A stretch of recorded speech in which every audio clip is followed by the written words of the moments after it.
santificado sea tu nombre, bendito Padre. Te rogamos que bendigas este pan sin levadura que vamos a comer en memoria de Señor Jesucristo y así recordar su muerte, que por nuestra causa fue crucificado para el perdón de nuestros pecados. Bendice a los que participen en ello. Todo esto te rogamos en nombre del Señor Jesucristo, nuestro Salvador. Amén.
Queremos dar la bienvenida a todos ustedes que nos están sintonizando por medio de Facebook Live. Estamos contentos porque está sintonizándonos, está al tanto concerniente al estudio que estamos llevando los domingos por la tarde. Vuelvo a repetir que si acaso usted tiene alguna pregunta o comentario concerniente a las clases que estamos estudiando, bien nos puede comunicar por medio de Facebook, por medio de correo electrónico, o nos puede llamar mientras estemos aquí en el edificio. Alguien habrá de contestar el teléfono y tomar su llamada. Como se le haga más fácil a usted, le invitamos para que lo haga. Y también queremos decirle que estamos localizados en 4002 East Richardson Road, aquí en la ciudad de Edinburgh, Texas, en el Valle de Texas. Si acaso usted anda por estos lugares, le invitamos para que venga y nos visite. Queremos conocerle. Queremos saludarle, queremos verle cara a cara. Esto es nuestro deseo. Para el resto de nosotros, quienes estamos aquí, vamos a continuar con el estudio que hemos estado mirando en los domingos por la tarde, que es sobre la escatología. Hay algunas cositas más que ver aparte de Mateo 24. Ya hemos terminado Mateo 24 y espero que todos ya estemos adiestrados, enterados y preparados para poder enseñar concerniente a Mateo capítulo 24 cuando se nos haga pregunta concerniente a la gran tribulación, a los eventos que habrán de ocurrir, como dicen ellos, antes de que venga el rapto. Ya estuvimos viendo de que no hay tal cosa que la Biblia enseña concerniente al rapto, sino que son fabricaciones que el ser humano ha establecido para que pueda concordar con su doctrina falsa que ellos enseñan concerniente al milenio, al postmilenio, al premilenio y al dispensacionalista que tiene sus 7 etapas que ellos vienen a enseñar a diferentes personas qué es lo que le enseña. No está en la Biblia, solo que vamos a continuar con el estudio de la escatología. Escatología. Y hoy en esta ocasión vamos a estudiar cielos nuevos y tierra nueva. Una de las cosas que se enseña concerniente a la escatología es de que este mundo va a ser renovado. Y hay varios textos que ellos usan, no vamos a mencionarnos y no vamos a ir a estos versículos porque estos versículos son mal aplicados en la palabra del Señor. Y ya hemos estudiado concerniente a estos puntos, ¿verdad? Que hay dos maneras en cómo ver los versículos de la Biblia. Podemos hacer un exégesis correcto de lo que la palabra del Señor nos enseña, o se puede hacer un eisegesis. La palabra eisegesis simplemente quiere decir que uno viene a sobreponer su opinión en lo que el texto realmente nos está enseñando. Si uno no lo lee cuidadosamente, lo estudia de una manera cuidadosa, pues va a ser engañado. Pero si acaso uno toma su tiempo para hacer un exégesis del texto, entonces uno se dará cuenta de que realmente no es lo que la palabra del Señor está enseñando. Y ya hemos visto varios puntos bien simples concerniente a esto, y el cual siempre uso, ¿verdad? Es concerniente a donde dicen, donde están 2 o 3 reunidos, ahí estaré yo. Muchos dicen, bueno, no importa qué tantos vengan, donde están 2 o 3 reunidos, ahí está Dios con nosotros. Ese pasaje no está hablando de adoración. Está hablando de hacer una decisión propia concerniente a una excomulgación de un miembro que no se arrepiente de su pecado. ¿Saben ustedes eso? Es lo que el texto está hablando. Está en Mateo capítulo 18, versículo del 15 en adelante, y ahí se está hablando de que donde están 2 o 3 reunidos, se está hablando de la iglesia. Recuerden que el último paso es la iglesia. Cuando una persona no se arrepiente de su pecado y se va a la iglesia y se anuncia a la iglesia y aún todavía sigue el miembro de la iglesia terco en su pecado, entonces la palabra del Señor nos enseña que ya paso final es de hacer notorio la excomulgación. Y otra vez uno dice, bueno, ¿tiene la iglesia el poder de excomulgar? Quien se ha excomulgado del compañerismo, de la coronía de la iglesia, es el pecador. El pecador que se ha apartado del compañerismo de la iglesia. No es Dios cortándole completamente el compañerismo, Él ya se ha apartado. Solamente lo estamos haciendo público para que así pueda haber un tipo de remordimiento en la conciencia de la persona para que venga el arrepentimiento. Solo que eso es lo que el texto habla, no habla de donde están 2 o 3 reunidos. Mucha gente lo usa, hasta predicadores lo usan, ¿verdad? Para justificar el grupito pequeño que puedan tener. No se preocupen, hermanos, están 2 o 3 reunidos, ahí está Dios con nosotros. Ese texto no habla de ese punto en particular. Pero regresando a esto, la escatología, cielos nuevos y tierra nueva. Y la razón que quiero estudiar con ustedes esto es porque hay muchas personas que enseñan que este mundo va a ser renovado, que realmente no va a ser destruido, sino que va a ser renovado.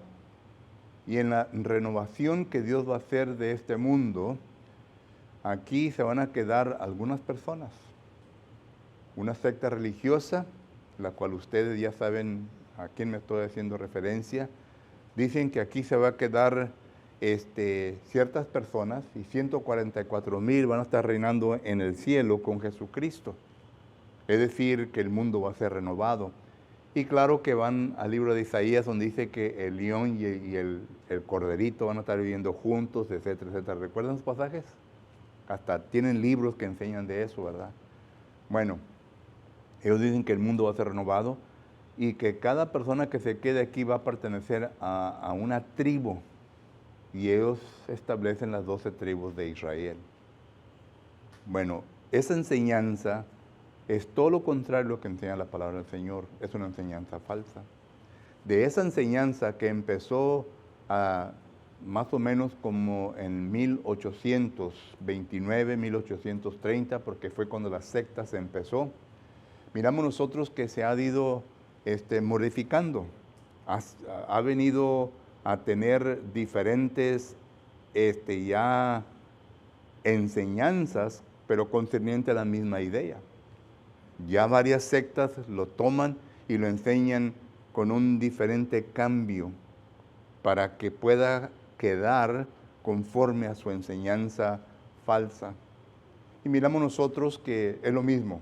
Hablan de una tierra renovada, hablan de un mundo renovado. E incluso dentro del cuerpo de Cristo Jesús ya se ha promulgado esta falsa doctrina. Ellos le llaman la escatología realizada, es decir, en donde va a haber, la tierra va a ser renovada, ya dentro del cuerpo de Cristo Jesús, que va a ser renovada. Ya 2 de Pedro, capítulo 3, ya no tiene el significado que se anunciaba, se enseñaba anteriormente, ahora le dan un significado diferente. Solo que todo esto tiene que ver con todos estos puntos que vamos a estar mirando y estudiando en la palabra de Dios. Y primeramente, bueno, acabamos con la introducción. Y primeramente, el punto número 2, ¿verdad? Estas frases se encuentran cuatro veces en la Biblia.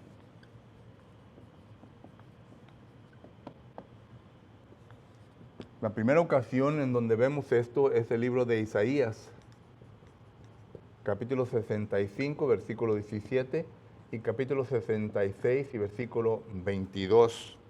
Y vamos a empezar aquí, porque recuerde, el concepto es de que este mundo va a ser renovado. Y ellos dicen, la Biblia así lo enseña. Inmediatamente cuando uno estudia con la secta que ya hemos estado nombrando, ¿verdad? A ese libro van, al libro de Isaías. Inmediatamente van al capítulo 65, versículo 17. Porque note lo que dice allí en Isaías capítulo 65, versículo 17. Dice, porque he aquí, yo crearé nuevos cielos y tierra nueva, y de los primeros no habrá memoria, ni más vendrá al pensamiento. Y luego el versículo 22 del capítulo 66 del mismo libro dice de la siguiente manera: porque como los cielos nuevos y la tierra nueva, que ya hago permanente delante de mí, dice Jehová, así permanecerá vuestra descendencia y vuestro nombre. Entonces, ¿a qué se está refiriendo el profeta Isaías?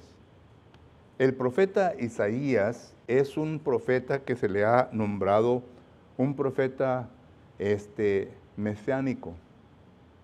Y la razón en por qué se le ha llamado profeta mesiánico es porque él profetiza concerniente al Mesías y su reino. Por ejemplo, cuando vamos a Isaías capítulo 2 y versículo 1 al 4, ahí primeramente estamos viendo que el profeta Isaías está hablando concerniente el establecimiento del reino de Dios. Y describe, ¿verdad?, cuándo será establecido. Versículo 2 dice, acontecerán en los postreros días. La pregunta es, ¿cuándo serán los postreros días? Vamos a Hechos capítulo 2 y versículo 1. Hechos capítulo 2 y versículo, el versículo 17. Dice, mas esto es lo dicho por el profeta Joel, que en los postreros días, dice Jehová, derramaré mi espíritu.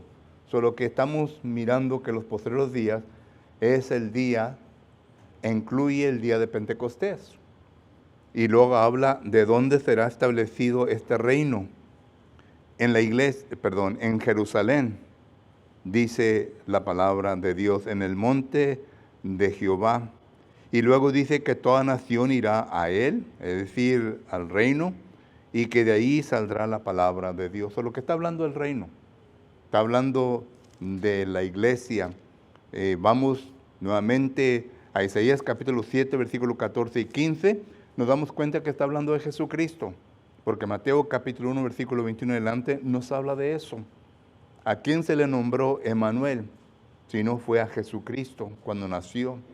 Y luego miramos Isaías capítulo 9, versículo 6, que este Emmanuel será, como dice aquí, porque un niño nos es nacido, nos es dado, el principado sobre su hombro, y será llamado admirable, consejero, Dios fuerte, Padre eterno, príncipe de paz. Todas esas figuras o todos esos nombres los encontramos en el Nuevo Testamento en referencia a nuestro Señor Jesucristo. Solo que digo todo esto para que usted y yo podamos ver de que el libro de Isaías se habla de Jesucristo y de su reino, de la iglesia. Porque recuerde que cuando estamos interpretando versículos de la palabra del Señor, tenemos que usar las reglas hermenéuticas. Las reglas hermenéuticas nos dicen que para poder hacer una interpretación correcta de los versículos de la Biblia, primeramente tenemos que leer el contenido en donde se encuentra el pasaje o el versículo. Y es lo que hemos hecho ahorita. Hemos mirado el contenido del pasaje. Es decir, estamos hablando de la iglesia de Cristo. Segunda regla, tenemos que ver y leer el tema que el texto nos enseña y que venga a tener unidad con toda la Biblia. Y esto es lo que hemos visto. Hemos visto el libro de Isaías, hemos visto que en el Nuevo Testamento hay una unidad concerniente al tema del cual Isaías está estableciendo. Entonces miramos nosotros que en este texto, en primer lugar, Isaías capítulo 65, versículos del 1 al 16, está hablando sobre la rebeldía de Israel. Que Israel eran los hijos escogidos de Dios. Esto lo dice Éxodo capítulo 20 y versículo 1 al 5. Es la congregación, es la iglesia de Dios, los israelitas. Y nos está enseñando en cómo ellos se rebelaron en contra de Dios y cómo Dios los va a castigar por causa de su rebeldía.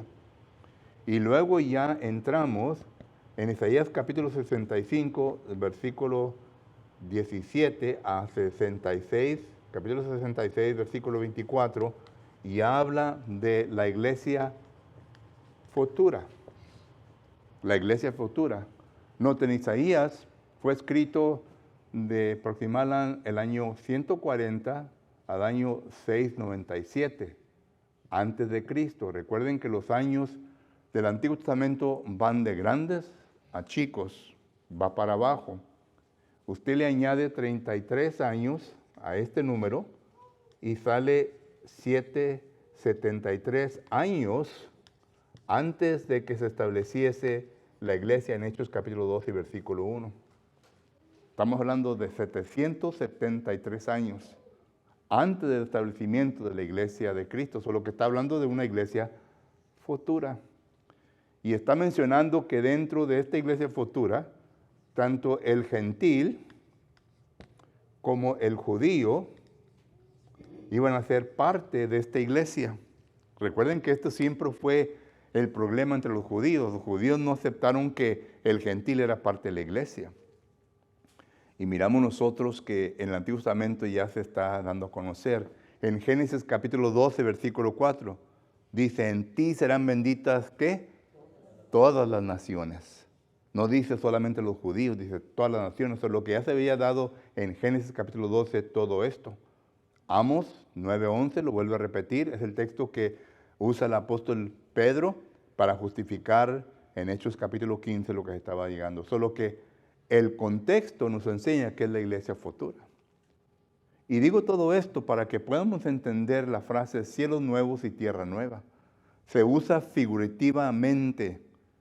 Cuando digo figurativamente o se usa de una forma figurativa, estoy diciendo que viene esta frase a representar algo.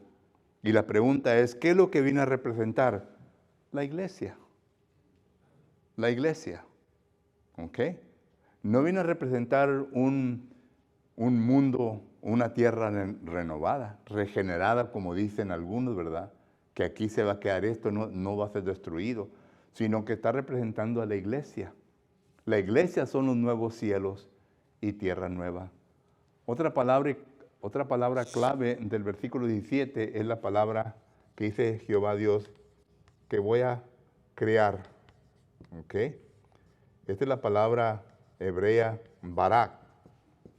Es la misma palabra que se encuentra en Génesis capítulo 1 y versículo 1. Dios, principio, vino a criar, crió. La palabra barak, esa es la palabra hebrea. Otra regla hermenéutica es de que uno dé a entender las definiciones de los versículos, definiciones de la palabra de los versículos, para que podamos llegar a un entendimiento completo en qué es lo que el texto nos está enseñando. Si dice que Jehová Dios va a criar, entonces, ¿a qué se refiere? Porque si se viene a entender y aceptar la doctrina falsa de que Dios habrá de este mundo que ya ha estado criado, va a renovar cielos nuevos y tierra nueva, entonces esta palabra tiene que quedar, la definición de esta palabra tiene que quedar bien en ese concepto. Y cuando vamos a los lexicógrafos y nos da a entender qué es la definición de la palabra barak, entonces nos da a entender que es algo que se viene a crear de la nada. Es lo que dice Génesis 1:1, ¿verdad? ¿Qué existía? El espacio, no existía nada, ¿verdad? Y Dios vino a crear, es decir, Dios vino a crear algo nuevo de nada. Solo que entonces no da la idea ni la definición de una renovación, sino que da la idea de algo nuevo. Entonces esto, cielos nuevos y tierra nueva, es algo nuevo. Y no es algo que vino a crear del pueblo de Israel, sino que algo nuevo. Y aunque esto ya se había profetizado desde la eternidad, pero cuando se crió fue algo nuevo. Y yo no sé por qué Satanás, los principados, toda la gente, ¿verdad?, que quería destruir a Dios, no entendió esto. Porque claramente no entendieron. Si hubieran entendido, Le voy a leer un texto. Se encuentra en 1 Corintios capítulo 2 y versículo, empieza el 6. 1 Corintios capítulo 2. 1 Corintios capítulo 2 y versículos 7 y 8. Note lo que dice el apóstol Pablo aquí concerniente a la sabiduría de Dios. Mas hablamos sabiduría de Dios en misterio, la sabiduría oculta, la cual Dios predestinó, noten, antes de los siglos para nuestra gloria. Es decir, que esta sabiduría de Dios fue predestinada antes de que existiera este mundo. Antes. Pero mire el versículo 8, la cual ninguno de los príncipes de este siglo conoció, porque si la hubiera conocido, nunca hubieran crucificado al Señor de gloria. Satanás es un príncipe de este mundo. Es lo que dice Juan capítulo 12, versículos 30 y 31, y 14, versículos 30 y 31. Efesios capítulo 2 y versículo 1 al 3, Satanás es un príncipe del aire, es un príncipe de este mundo. Entonces miramos nosotros que si Satanás hubiera conocido la sabiduría de Dios, nunca hubiera crucificado a Jesucristo. Porque en la cruz, Satanás vino a ser triunfador. Es lo que dice Pablo en Colosenses capítulo 2, versículo 14. Digo todo esto para que miremos nosotros, ¿verdad? Que esta sabiduría, era un misterio porque ellos no lo conocían. Pero cuando ya se viene a conocer la sabiduría de Dios, ya no es un misterio. Es lo que Pablo dice en Efesios capítulo 3 y versículo 1. Entonces miramos nosotros, ¿verdad? Que todo esto ya se había enseñado, ya se había establecido en el Antiguo Testamento. Y vuelvo a repetir, cielos nuevos y tierra nueva, en este contexto, en este texto, no se refiere a una tierra renovada, sino que se refiere a la iglesia futura, en donde Dios iba a unir tanto al gentil como al judío. Y claro que esto concuerda con lo que dice Efesios capítulo 2, donde dice que Dios vino a quitar ¿qué? La pared de entremedio, para que de ambos pueblos, gentil y judío, viniera a ser ¿qué? Un solo pueblo, que es la iglesia. Pregunta o comentario, hermanos. O forever hold your peace. Ok, muy bien. Simple, ¿verdad? No. ¿Mande? Dijiste que Cristo vino a ser triunfante en la cruz. Sí. En otras palabras, hay un texto en la Biblia donde dice que le dice Dios, ¿verdad?, que Él iba a poner a sus enemigos por estrado de sus pies. Y que cuando llegara ese tiempo, y ahí la palabra enemigos es plural, que se refiere a varios. La clase que di el miércoles por la noche, si ustedes la vieron por el Facebook, hablamos de eso, ¿verdad? Ese es otro texto, Efesios capítulo 4 del 8 al 10, que ellos usan, ¿verdad?, para hablar de otras diferentes cosas, pero allí no está hablando lo que ellos quieren que hable, sino que está hablando únicamente de los enemigos de Jesucristo, que tuvieron que ser quitados de encima para poder establecer lo que Cristo iba a establecer. Y eso es lo que Satanás no sabía, que Cristo iba a ser triunfante en la cruz, por Sí. eso lo crucificó, pero él pensaba que no iba a ser triunfante. Sí. Él pensaba que terminando, ¿verdad? Y Jesucristo dio una parábola concerniente a eso. Y la parábola era de que el mayordomo dijo, bueno, voy a mandar a mi hijo porque a mi hijo no le nace nada porque es hijo del dueño, y lo mataron. Eso está refiriendo a Jesucristo, pensando en eso. ¿Alguien más? Sí, hermano. En pocas palabras, Satanás, a pesar de que conoce la Biblia, no la entendió. A pesar de que tiene conocimiento, porque yo no me había puesto a pensar de esta manera, ¿verdad?, como lo está explicando usted, porque que si uno usa la lógica, sencillo, se hizo la voluntad de Dios. Porque si Satanás hubiera sabido, ¿verdad?, que él iba a perder, pues él No. hubiera hecho todo lo posible porque Jesucristo no fuera crucificado, Sí. ¿verdad? Él hubiera sido el primero a decir que él hubiera, ahí estuviera entre la gente, no griten, crucifíquenlo, no griten. ¿Por qué? Porque él sabía, supuestamente, si hubiera sabido, ¿verdad? Si tuviera el conocimiento, hubiera dicho, no, voy a hacer todo lo posible porque Ya. no suceda esto. Así es. Sí, porque vamos de vuelta a Hebreos, ¿verdad? Porque está diciendo que nos acordemos que, porque la sangre de los toros y los machos cabríos, eso no nos salva del pecado, no nos quita el pecado. Así es. Entonces, Satanás sería triunfante, pero ahorita, gracias a Jesucristo, pues Satanás es derrotado.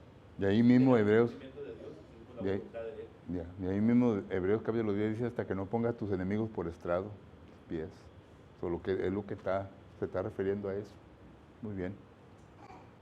La siguiente frase en donde se encuentra, bueno, voy a poner aquí, ¿verdad? Isaías 65, 17 y 66, 22. La segunda o tercera se encuentra en segunda de Pedro, capítulo 3 y versículo 13. Ahí se encuentra la tercera frase. Y note lo que dice. Otra vez, vamos a leerla. Segunda de Pedro, capítulo 3 y versículo 13, dice la palabra de Dios. Pero nosotros esperamos según sus promesas, cielos nuevos y tierra nueva, en los cuales mora la justicia. Y claro, ¿verdad? La justicia de Dios. Pero noten lo que dice aquí.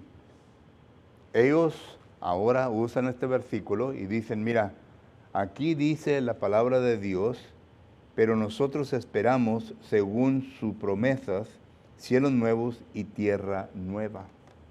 Entonces, otra vez, esta frase se usa figurativamente.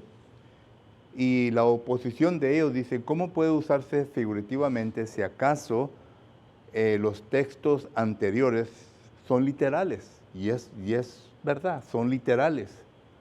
Pero se usa figurativamente por causa del versículo 10. Noten el versículo 10. Versículo 10 dice, pero el día del Señor vendrá como ladrón en la noche, el cual los cielos pasarán con estruendo, con gran estruendo, y los elementos ardiendo serán deshechos, y la tierra y las obras que hay en ella serán quemadas. Esta es la promesa que Dios le hizo a Noé, ¿recuerdan? Cuando hizo un pacto con él. La promesa de Dios a Noé fue que Dios jamás destruiría el mundo, ¿qué? Con agua. Pero da la indicación, se puede inferir concerniente a ese texto que el mundo sí va a ser destruido, pero ya no va a ser con agua. Entonces miramos nosotros que aquí está el cumplimiento de ese texto de Génesis, capítulo 6. Entonces miramos nosotros que el mundo va a ser destruido porque siempre nos hemos visto en la palabra del Señor, tanto en el Antiguo Testamento como en el Nuevo Testamento, que este mundo no va a permanecer para siempre. Y entonces va a llegar tiempo cuando este mundo va a ser deshecho. La palabra deshecho aquí es la palabra clave, porque esta palabra deshecho, que la palabra griega, ¿verdad?, es lua. Otra vez, ¿verdad? Desecho. La palabra griega es la palabra. Y esta palabra quiere decir algo que está compuesto de varias cosas, que está junto, como en inglés es molecules, atoms, que está junto, compuesto de algo, va a ser resuelto, es decir, ya no va a existir, sino que se va a destruir. Esto es lo que esta palabra nos enseña, desecho. Y está hablando del primer cielo y la primera tierra. Entonces, si esto ya no va a existir, y claro que uno dice, bueno, este concepto, este pensamiento, ¿es lo que la Biblia enseña? Y sí lo enseña la Biblia, porque regresamos a lo que dice el libro de Apocalipsis, y ahí se encuentra la última frase, ¿verdad? Cielos nuevos y tierra nueva. Pero en Apocalipsis, capítulo 20, note lo que la palabra del Señor nos enseña ahí. Apocalipsis, capítulo 20, dice la palabra de Dios, en el versículo 11, dice, y vi un gran trono blanco, al que estaba sentado en él, de delante del cual huyeron la tierra y el cielo, y ningún lugar se encontró para ellos. Solo que aquí está hablando del juicio final. Pero noten, está hablando de Jesucristo en su trono blanco. La Biblia dice que Jesucristo va a venir en las nubes en su trono. Y luego dice, estaba sentado Jesucristo en él, y de delante del cual huyeron la tierra y los cielos. La tierra y los cielos, ¿verdad?, van a ser deshechos. Y luego dice, y ningún lugar se encontró para ellos. Dice, y vi los muertos grandes y pequeños de pie, y de los libros fueron abiertos. Ya comienza a hablar del juicio final. Pero miramos nosotros, ¿verdad?, que aquí se encuentra nuevamente el concepto de que esto ya no va a existir. Los cielos y la tierra se van a deshacer. Entonces, en base de este pensamiento y este concepto, tenemos que aceptar la frase en el versículo 13 figurativamente. Porque ¿a qué se refiere? Es la pregunta, ¿a qué se refiere los cielos nuevos y tierra nueva? Porque no puede ser una renovación de lo que existe, porque esto destruye ese concepto. Esta palabra destruye el concepto de que va a ser una renovación de lo que ya existe, sino que regresa la palabra barak, que va a ser algo nuevo, algo que Dios va a crear nuevamente. Y noten otra palabra clave de ese texto, donde dice, regresando a 2 de Pedro, capítulo 3 y versículo 13, dice así, pero nosotros, otra palabra clave, nosotros. Y la pregunta entonces viene a ser, ¿a quién le está escribiendo Pedro? Y para contestar esa pregunta, tenemos que ir a 2 de Pedro, capítulo 1 y versículo 1. Y considere lo que dice, Simón, Pedro, siervo y apóstol de Jesucristo, a los que habéis alcanzado por la justicia de nuestro Dios y Salvador Jesucristo, una fe igual preciosa que la nuestra. ¿Le está hablando a quién? A la iglesia. Le está hablando a la iglesia. ¿Que no es así? No quiero ponerles pensamientos en su mente, hermano. Estamos nomás contestando preguntas al texto. Entonces nosotros se refiere a la iglesia, se refiere a los cristianos. ¿Correcto, sí o no? Se refiere a los cristianos. Entonces, ¿qué promesa? La siguiente pregunta, ¿verdad? ¿Qué promesa se le ha hecho a la iglesia y a los cristianos? ¿Qué promesa se les ha hecho? Porque vuelvo a repetir, ¿verdad? El versículo 13 dice de la siguiente manera, pero nosotros esperamos según sus promesas. ¿Las promesas de quién? De Dios. ¿Y qué nos ha prometido Dios? A los apóstoles les prometió que iba a ir a los cielos, ¿verdad? Y preparar moradas para ellos, ¿verdad?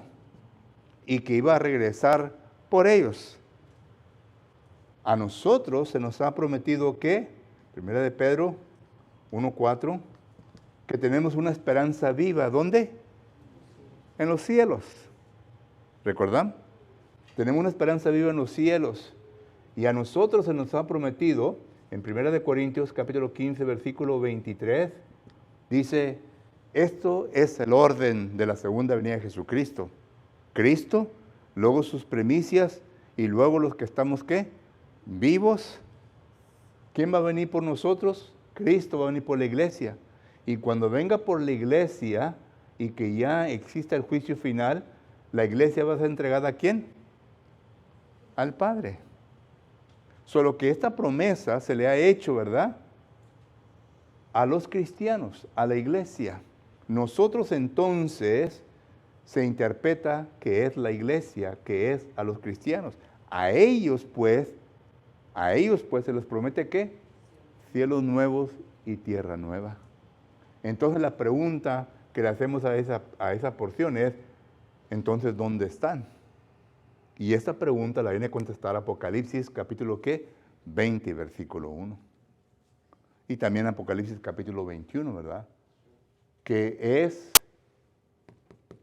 un lugar que el Señor ha preparado desde antes de la fundación del mundo. ¿Cómo sabemos eso? Mateo capítulo 25 y versículo 34. Noten lo que les va a decir a los que están a la izquierda, a la derecha. A la derecha, que son los cristianos, que son los justificados. Dice Mateo capítulo 25, versículo 34, dice: entonces el rey dirá a los de su derecha: venid, benditos de mi Padre, heredar el reino preparado para vosotros desde la fundación del mundo. Ese reino, ¿verdad? Es el cielo nuevo y tierra nueva. Ahora, ¿dónde va a estar? La Biblia no dice dónde va a estar, pero habla donde Dios va a estar. Y en donde Dios va a estar es el cielo. Y allí estaremos nosotros para siempre, día y noche con Él, adorándole, glorificando a Dios. Dice Apocalipsis capítulo 21, ¿verdad? Bueno. Sí, digo, estaba pensando, ¿verdad? Pues nacimos en este mundo de la nada, ¿verdad? Nacimos en este mundo, no conocíamos, conocimos este mundo. Vamos a morir y la esperanza que vamos todos los cristianos, ¿verdad? Que vamos a nacer en esta tierra. Así es. Cielo nuevo, tierra nueva, ¿verdad? Como aquí no éramos nadie, ni usted ni yo, los que estamos sentados aquí, ¿verdad? Y crecimos y conocimos el mundo, ¿verdad? Era mundo nuevo para nosotros aquí, ¿verdad? Pero este mundo se va a acabar, como dice usted, ¿verdad? Vamos a morir y vamos a nacer allá porque creemos en Jesucristo, ¿verdad? En cielo nuevo, tierra nueva, ¿verdad? Si pasó aquí, puede pasar ahí, ¿verdad? Son promesas que están escritas en la Biblia. Así es. Para todos los seres humanos, ¿verdad? Y Pablo dice, ¿verdad? Que este mundo, ¿qué? Romanos capítulo 8, gime. Ya está cansado de toda la maldad que existe. Y está también en esperanza de la promesa de Dios. ¿Ahora? Que no hay una cita donde dice que sí la hay, pero no recuerdo dónde está, que dice que ojo no vio ni sí,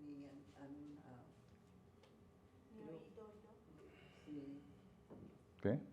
una cita donde dice que es un lugar donde no hemos visto, ¿verdad? No se ha oído, Ya. que ha ido a preparar para nosotros, pero no recuerdo dónde está. Búscalo. Tarea. Te van a dar tarea, ¿verdad? Búscalo.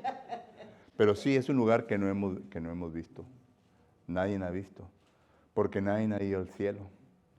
La única cita que tenemos nosotros que se viene a aproximar a esto, ¿verdad? Es 2 de Corintios capítulo 12, donde Pablo dice que fue hasta el tercer cielo.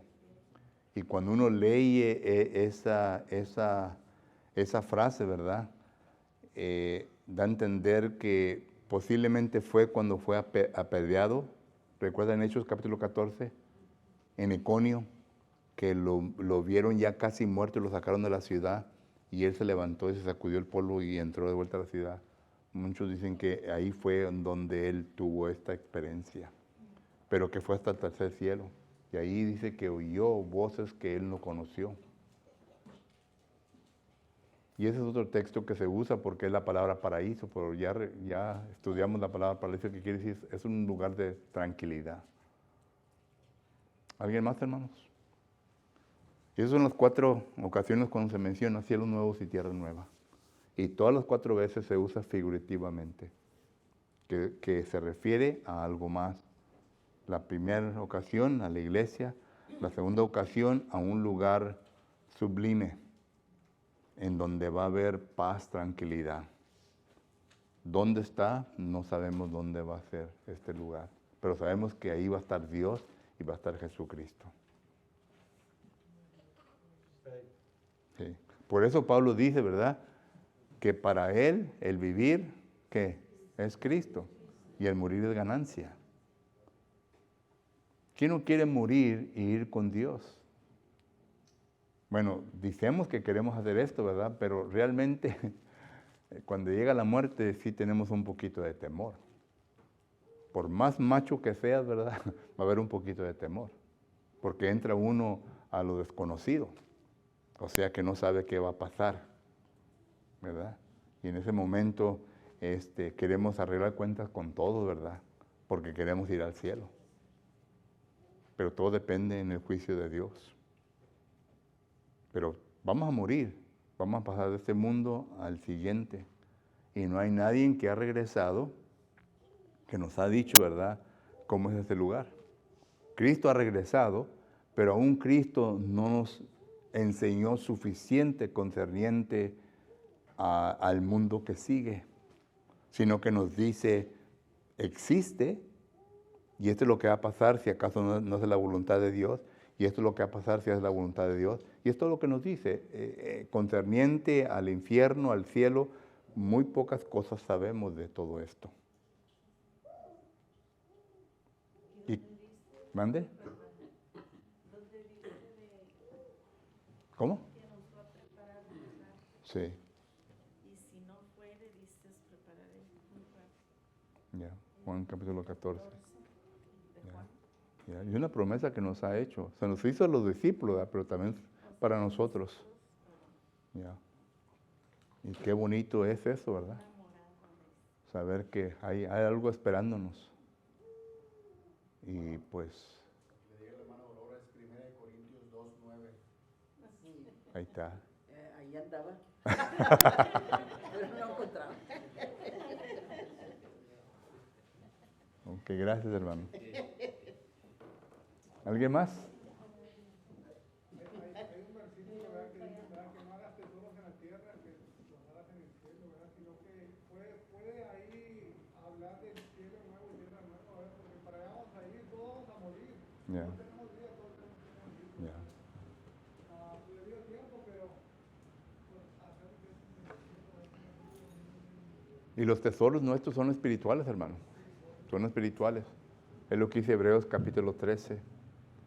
Son, y también 1 Pedro 2:5. Son espirituales. Y esos tesoros tenemos que hacerlos continuamente como cristianos. Por eso es que tenemos que trabajar, tenemos que obrar. Por eso dice el apóstol Pablo. ¿Mande? Ay de mí si no anunciar el evangelio. Así es, así es. Hay muchas cosas. Recuerde que nosotros somos hechuras de Dios creados para buenas obras. La palabra ahí es plural, obras. Entonces tenemos que envolvernos en esas obras. Bueno, el tiempo ya se nos terminó, hermanos. Y esta es otra cosa que debemos de entender concerniente a la escatología. Dios mediante estaremos estudiando otras cosas que están referentes a la escatología para terminar este mes, y luego vamos a empezar un estudio diferente de lo que enseña la palabra de Dios. Pero por lo pronto, gracias por su atención. En esta tarde, si acaso hay alguien quien está en necesitado de las oraciones de la congregación, estamos listos para orar por usted. Ya hemos dicho que nosotros no lo hacemos porque somos mejores que usted, más justos que usted, sino que la Biblia nos enseña que debemos de orar uno por los otros. Y esto es lo que estamos ofreciendo, ¿verdad? Que si acaso hay necesidad en su vida y quiere que nosotros oremos por ustedes, estamos listos para hacerlo. Si acaso usted se encuentra en necesidad de aceptar a Jesucristo como su Señor, y cuando digo esto, ¿verdad?, hay personas que aún todavía no se han entregado totalmente a Cristo Jesús. Sí creen en Cristo Jesús, vienen a los servicios, hacen lo que tienen que hacer, pero no han tomado ese paso crucial, ¿verdad?, de entrar completamente en Cristo Jesús, en todo lo que Él enseña, para que así pueda existir una salvación completa. Y miramos nosotros entonces que esto es lo que usted tiene que hacer. La Biblia dice que tiene que creer en Cristo Jesús, Juan capítulo 8, versículo 24. Y al creer tiene que arrepentirse de sus pecados, Lucas capítulo 13, versículo 3. Y tiene que confesar a Jesucristo como su Salvador, Mateo capítulo 10, versículos 32 y 33. Y tiene que ser bautizado porque el bautismo es el último paso que le lleva a la salvación, 1 Pedro 3, 21. Y si no ha hecho esto, entonces le invitamos para que lo haga si ya está preparado o preparada. Si aún todavía le falta estudio, estamos listos para estudiar con usted para enseñarle y poder quitarle cualquier duda que usted pueda tener en su mente. Si es miembro del cuerpo de Cristo Jesús y ha fallado en ciertas cosas que el Señor le ha dicho, pues se encuentra con pecado. Y el consejo de los apóstoles a Simón que pecó le dice: arrepiéntete para que Dios te perdone. Y este es el consejo que le damos a usted, que necesite que arrepentirse para que Dios le perdone. Y le ofrecemos esa oportunidad hoy en esta tarde, mientras nos ponemos de pie y entonamos un canto de invitación.